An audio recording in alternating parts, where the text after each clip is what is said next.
नमस्कार, मैं हिम्मत सेठ एक बार फिर आपके सामने उपस्थित हूँ। हम महावीर समता संदेश यूट्यूब चैनल से बोल रहे हैं। दोस्तों, राजस्थान सरकार के मुख्यमंत्री भजन लाल जी ने एक ऐसा फैसला लिया है कि जो 5 किलो अनाज की लाइन में खड़े व्यक्ति के जले पर नमक छिड़कने जैसा है।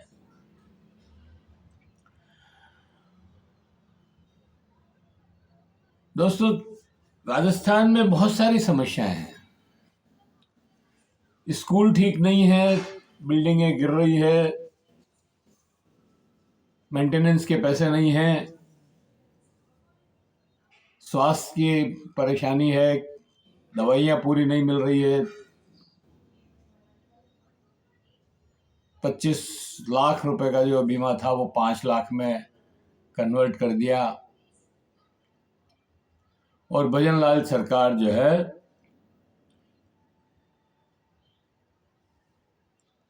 लग्जरी कारें खरीदने में मशगूल है। राजस्थान के मुख्यमंत्री ने अपने और अपने मंत्रिमंडल के सभी साथियों के लिए कारें बदलने का फैसला किया है। ये तो ठीक है, क्योंकि ये कहा जा रहा था कि उनके मंत्रियों की कारें पुरानी हो गई है और अधिकतर समय मेंटेनेंस के लिए गैराज में पड़ी रहती है, इसलिए उनको बदलना जरूरी था। उन पे मेंटेनेंस का खर्च ही ज़्यादा आ रहा था। लेकिन इसका मतलब ये नहीं है कि भजन लाल सरकार लग्जरी गाड़ियां खरीदे।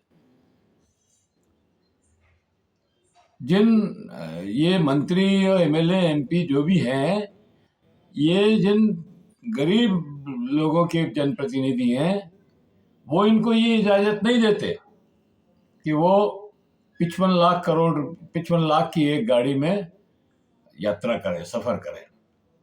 निश्चित रूप से ये निंदा योग्य है। लेकिन भजन लाल सरकार ने 55 लाख रुपए की गाड़ी, जो छूट वूट टैक्स वैक्स की छूट वूट मिल करके इनको शायद 45 लाख में पड़ेगी, 14 करोड़ रुपए कुल खर्च होंगे, 41 गाड़ियां खरीदने का ऑर्डर दे दिया है। ये एसयूवी श्रेणी की गाड़ियां हैं, लग्जरी गाड़ियां हैं। हम एक जमाने में एम्बेसडर कार देखा करते थे, सफेद रंग की कार होती थी और सबसे बड़े से बड़ा इवन प्रधानमंत्री भी उसी कार का उपयोग करते थे और दूसरे मंत्री भी और अफसर भी सब एम्बेसडर कार का ही उपयोग करते थे। लेकिन अब आप देखिए, 45 लाख की गाड़ी। एक और किसान एमएसपी की मांग कर रहा है, स्कूल भवन जर्जर हो रहे हैं।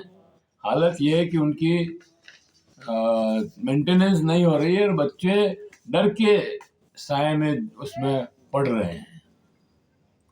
मरम्मत नहीं हो रही है, सरकार के पास पैसा नहीं है। अस्पतालों में दवाइयाँ नहीं है, सरकार के पास पैसा नहीं है।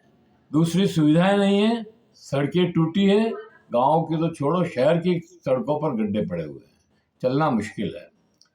लेकिन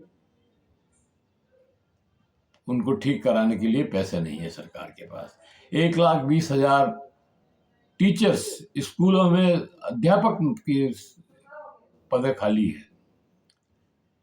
आप देखिए, 1,20,000 पद अध्यापक के खाली है और इसमें अधिकतर मेरी समझ में 3rd ग्रेड 2nd ग्रेड के ही होंगे, जो बच्चों को पढ़ाने के लिए जो जगह होती है, उन सब के लिए पैसा नहीं है सरकार के पास। और 55 लाख की गाड़ी खरीदने के लिए 14 करोड़ रुपए की सैंक्शन तत्काल दे दी, बिना किसी सोचे। और आम आदमी जो 5 किलो की राशन के लिए जो लाइन में खड़ा है,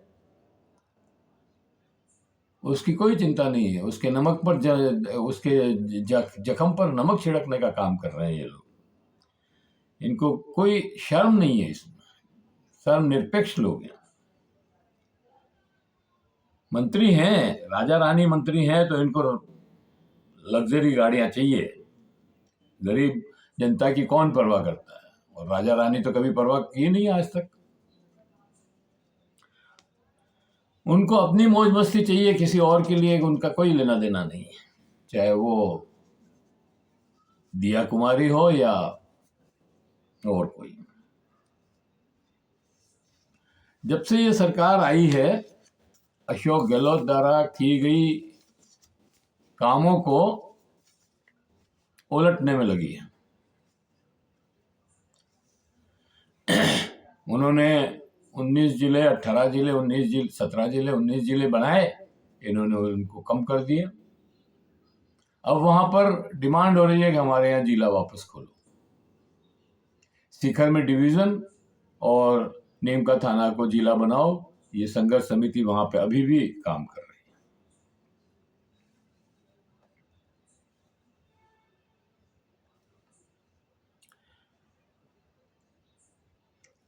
स्वास्थ्य को अधिकार का बिल पास हुआ था विधानसभा में, उसका क्या हुआ पता नहीं। और इस सरकार को तो उससे कोई लेना देना ही नहीं है। 25 लाख का बीमा कवर था अशोक गहलोत की सरकार के समय, आज 5 लाख हो गया है। वो आयुष्मान से जोड़ दिया उसको। 2 अक्टूबर को खादी संस्थाओं के वस्त्रों पर छूट मिलती है, और ये पता नहीं कितने सालों से मिल रही है। अशोक गहलोत ने उस छूट को बढ़ा के 50% कर दी थी। इस सरकार ने उसके पहले मतलब 15% प्लस 10% की छूट हुआ करती थी। 15% रेगुलर छूट है और 10% एक्स्ट्रा केंद्र सरकार देती थी। लेकिन अशोक गहलोत ने 50% कर दिया था उसको। उससे खादी के वस्त्र बिके और बुनकर को कतरन को मतलब सूत काटने वालों को अधिक पैसा मिले, उनको मजदूरी मिले, उसके लिए ये सब किया था। लेकिन ये सरकार ने उस योजना को बदल दी, 50% छूट खत्म कर दी, फिर से वही 10 प्लस 5 15 प्लस 10% छूट पर आ गए। तो ये जो सरकार है, ये जनहित के काम है क्या? ये समझिए आपकी 50% से 25% कर दी छूट, ये जनहित का काम है क्या? 25 लाख जो बीमा कवर था उसको 5 लाख कर दिया, ये जनहित का काम है क्या? क्या खादी वस्त्रों पर छूट कम करना जनता के हित का फैसला है? सरकार सरकारी कर्मचारियों की पेंशनधारियों के लिए भी ओपीएस से पीछे खिसक रही है। अशोक गहलोत सरकार ने ओपीएस लागू कर दी थी, भजनलाल सरकार उससे पीछे हट रही है और अब एनपीएस के लिए फिर से रास्ता बना रही है। कर्मचारी इन नीतियों का विरोध कर रहे हैं। राजस्थान विद्युत नियामक आयोग ने जो कुछ विद्युत दरों में कमी की है, वही स्थायी शुल्क बढ़ा करके फ्यूल चार्ज अलग से लेना अभी भी बंद नहीं हुआ है। तो कुल मिलाकर के बिल तो उतना ही आएगा और ज्यादा आएगा। आप भले कह दो कि हमने छूट दी है। स्मार्ट मीटर का मुद्दा अभी भी लटका हुआ है, कई जगह विरोध हो रहा है। देश में सबसे महंगी बिजली देने वाले सरकार प्रदेशों में राजस्थान भी एक है। तो ये हमारे राजस्थान की भजनलाल सरकार की एक वानगी है।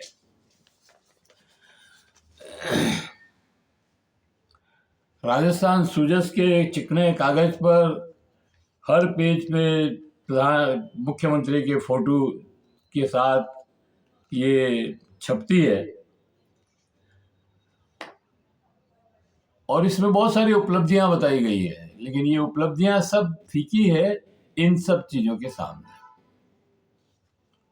राजस्थान में लूट की हालत तो यह है कि बंद पड़े घर में बिजली का बिल 1 लाख रुपए से ज्यादा का आया है और जीएसएस की हालत खराब है, ट्रांसफार्मर की हालत चिंताजनक है और बिजली का कोई धनी धोरी नहीं है। कितनी बार बिजली जाती है ये भी आप गिन के नहीं बता सकते। आज की हालत ये है।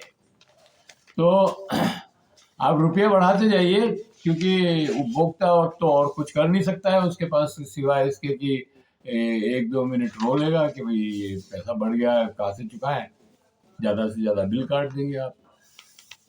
लेकिन उसके पास और कोई विकल्प नहीं है। अगर 2-4 कंपनियां और हो कि भाई आप उससे भी बिजली खरीद सकते हो, तो राजस्थान की विद्युत मंडल से कोई बिजली न ले, विद्युत कंपनियों से, क्योंकि उसका कोई मतलब ही नहीं है। कोई कब बिजली बंद हो जाएगी, कब आ जाएगी, कुछ कह नहीं सकते। कितनी बार दिन में बंद होती है, कुछ हिसाब नहीं है। तो भजनलाल सरकार को इन चीज़ों पर ध्यान देना चाहिए। शिक्षा के स्तर को बढ़ाना चाहिए, स्कूल में टीचर्स की नियुक्तियां करनी चाहिए और अगर ये नहीं करेंगे तो स्थिति और भयावह होगी, इसमें कोई दो राय नहीं है। हम इस वीडियो को यहीं समाप्त करते हैं। आपको अगर पसंद आया हो तो लाइक करिए, फॉरवर्ड करिए और लोगों को भेजिए। और अगर आपने अभी तक भी हमारे YouTube चैनल महावीर समता संदेश को सब्सक्राइब न किया है तो सब्सक्राइब कर दीजिए, बेल आइकन दबाना न भूलिए। दोस्तों, हम आपके सब्सक्राइब और लाइक से ही प्रोत्साहित होते हैं, ये हमारा अधिकार भी है और इससे हम और ज़्यादा ऊर्जा से काम कर सकते हैं। जय हिंद, जय भारत। मिलते हैं फिर और किसी वीडियो के साथ। धन्यवाद।